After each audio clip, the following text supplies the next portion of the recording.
안녕하세요. 엄마표 영어 특강 레벨업의 이현주입니다. 오늘은 책 읽는 아이 만들기 세 번째 시간으로서 comprehension, 스토리 이해란 무엇이며 또 엄마가 어떤 활동으로 아이들을 도와줄 수 있는지에 대해서 다뤄보도록 하겠습니다.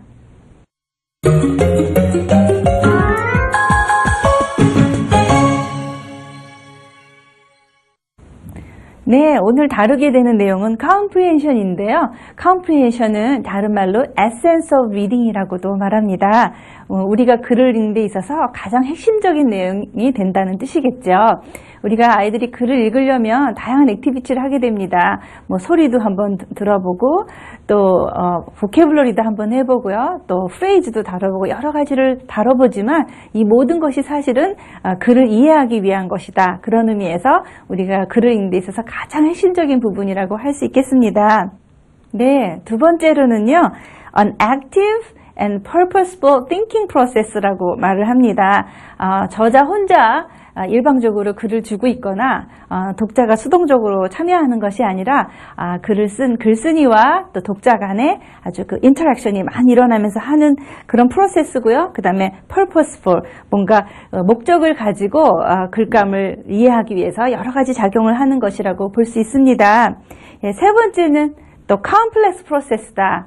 네, 글을 이해하기 위해서 언어적인 요소만 필요한 것이 아니잖아요. 또 글에 어떤 일이 벌어질지 다음을 내다보기도 하고 또 그 이전에는 무슨 일이 있었는지 여러 가지 사고력 활동도 같이 동반돼야 되기 때문에 통합적이고 아주 복잡한 그 리딩 프로세스라고 할 수 있겠습니다.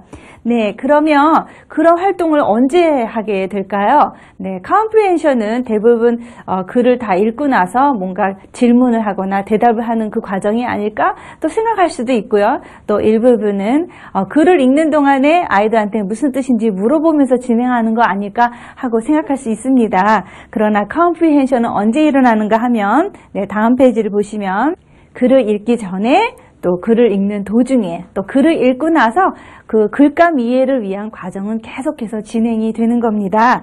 예를 들면 우리가 글을 읽기 전에 지난 시간에 미리 글감을 한번 내다보는 거를 했었죠. 그것이 바로 다른 말로 말하면 predicting, 또 prior knowledge 이렇게도 말을 하고요. 우리가 픽처 워킹을 통해서 스토리를 아직 읽지 않았지만 스토리를 이렇게 내다보는, 앞서서 내다보는 활동을 했었습니다. 이 모든 과정이 또 글을 이해하기 위한 굉장히 중요한 사전 과정이라고 할 수 있을 것 같습니다. 그러면 글을 읽는 동안에는 또 어떤 일들이 벌어질까요? 글을 읽는 동안에도 중간에 ask questions, 아이들한테 질문도 살짝 던져보고요. 또 글을 읽어주는 엄마가 앞에서 왜 그랬을까? 그러면 만일 그렇다면 이런 질문들을 스스로 해보고 또 그걸 영어로는 think aloud라고 하죠. 예, 그런 과정을 통해서 아이들이 글의 분위기를 파악하고 글의 흐름을 이해할 수 있도록 도와주는 것이 일어나기 때문에 comprehension은 그 during reading, 글 읽는 중간에도 일어나는 과정이라고 할 수 있습니다. 우리 이런 거는 지난 시간에 또 그 첫 번째 시간을 통해서 우리가 read aloud를 하고 또 interactive reading을 했는데요. 그것도 하나의 comprehension 과정이다. 이렇게 이해하시면 좋겠고요. 예, 오늘은 스토리를 읽고 나서 하는 comprehension은 또 어떤 것이 있는지 한번 집중적으로 살펴보는 시간입니다. 네, 스토리 읽고 나서 comprehension과 관련된 그 과정은 사실 앞에서도 제가 purposeful process라고 했는데요. 과정입니다. 그래서 그 글감 이해를 위한 과정도 여러 단계로 사실 나눠볼 수가 있습니다. 우선 1단계로는요. 스토리 리뷰, 여기 보이시죠? 예, 스토리 빨간색으로 표시해놨는데 오늘 집중적으로 할 부분입니다. 그래서 스토리 전체에 대한 브리핑을 한번 해보는 겁니다. 누가 주인공이었고 어디서 생기는 일이고 그 다음에 어떤 순서로 일이 벌어졌는지를 한번 살펴보는 간단한 스토리 리뷰 타임이 되겠습니다.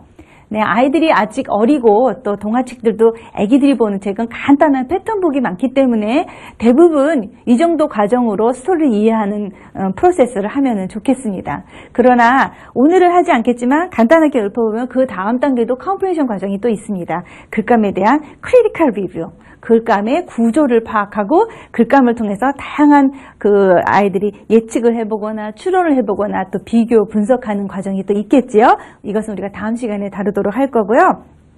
그 다음에 또 마지막으로 메이킹 커넥션을 해본다. 다시 말해서는 크리티컬 리플렉션이라고도 말을 하는데요. 그래서 이해한 내용을 중심으로 해서 아이들의 학습 영역에 연계를 시켜보는 것까지도 큰 의미에서 이해해보면 컴프리헨션이라고 할 수 있겠습니다. 네, 오늘 첫 번째 파트만 다루도록 할 건데요. 스토리 리뷰는 어떻게 진행을 할 것이고 또 어떤 액티비티가 있는지 한번 살펴보도록 하겠습니다. 스토리 리뷰는 크게 세 파트로 나누어서 생각해보면 좋겠다, 그런 생각입니다. 물론 더 많은 방법들이 있겠지만은요, 우선 크게 제안을 해보자면 일단 글을 이해하기 위한 액티비티를 우리가 할 수 있을 것 같습니다. 첫 번째는 서머라이징인데요.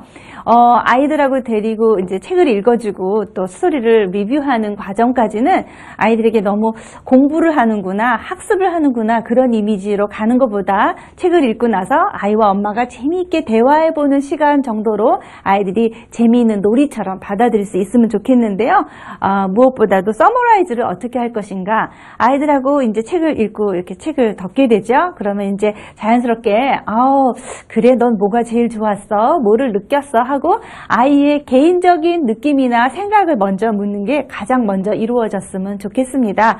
또 공부 욕심이 많은 엄마들은 또 마음이 앞서가지고 아이들에게 언어적인 요소부터 막 들이밀고 또 연습하기 쉬운데요. 그런 것보다 아이가 독자로서 글을 읽는 글감에 대해서 오너십을 가지고 리스폰드 할 수 있도록 뭘 느꼈는지 제일 먼저 물어봅니다. 그리고 나서 엄마가 한번 말해볼게, 알아맞혀봐. 물론 이런 과정에서 그 플래시카드나 그림이 있으면 더 좋겠지만 스토리 리뷰나 리텔링을 위해서도 머티리얼 준비를 조금 하셔야 될 거예요. 근데 이것까지 너무 부담스럽게 끌고 가는 것보다 간단하게 아이하고 물어보면 좋겠습니다.